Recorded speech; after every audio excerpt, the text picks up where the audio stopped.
Nananalasa naman ngayon sa Western Visayas ang Bagyong Tino. Live mula sa Sebaste, Antique. Nangunguna sa balita si Gary De Leon. Kapatid, kumusta ang sitwasyon ngayon dyan sa Antique? Gigi, ramdam na ang malakas na buhos ng ulan at hangin dito sa Antique. Nagsimula yan pasado alas 3 ngayong hapon. Halos magdilim na nga ang paligid habang ang mga puno halos iwas-iwas na ng lakas ng hangin. May mga bubong ring na tuklap na rin. Mistulang ghost town na rin ang ilan sa mga kalsada. Nawalan na rin ng kuryente at signal ng telepono sa Javier Village sa Barangay San Pedro sa bayan ng San Jose, Buena Vista. Ilang bahay na rin ang binaha matapos umapaw ang ilog. Ganito rin ang halos ang sitwasyon sa bayan ng Sibalom. Sa bayan ng Lawaan naman, isang motorsiklo ang natabunan matapos gumuho isang bahagi ng kalsada.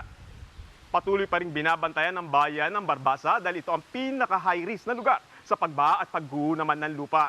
Sa bayan naman ng Anii, abot tuhod na rin ang baha sa ilang barangay, kaya lubog sa tubig ang maraming mga bahay. Isang lalaki na rin na nasa 50 anyos ang hinihinalang nalunod. Jiggy. At Gary, base sa tala ng DSWD, gaano karaming pamilya apektado ng bagyo dyan? Jiggy, sa taya ng DSWD Western Visayas, higit 42,000 na pamilya o katumbas na higit 133,000 na individual ang apektado ng Bagyong Tino sa buong rehiyon. Higit 30,000 dyan ang nananatili pa rin ngayon sa mga evacuation center. Jiggy. At dyan sa Antique ay nakaranas din ba ng storm surge o daluyong? Jiggy, naobserbahan na rin sa malakas na hampas ng daluyong o storm surge sa ilang baybayan nga dito sa probinsya. Sa San Jose, Buena Vista nga ay nagkulay putik na rin ang coastal area dahil sa walang humpay na paghampas ng alon.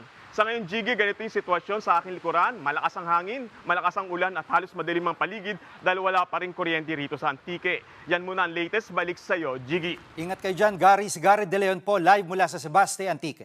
Mga kapatid, Jiggy Manikad po, pagdating sa mahalagang balita sa loob at labas ng bansa, dapat una sa lahat, mag-follow at mag-subscribe na sa social media pages ng News 5.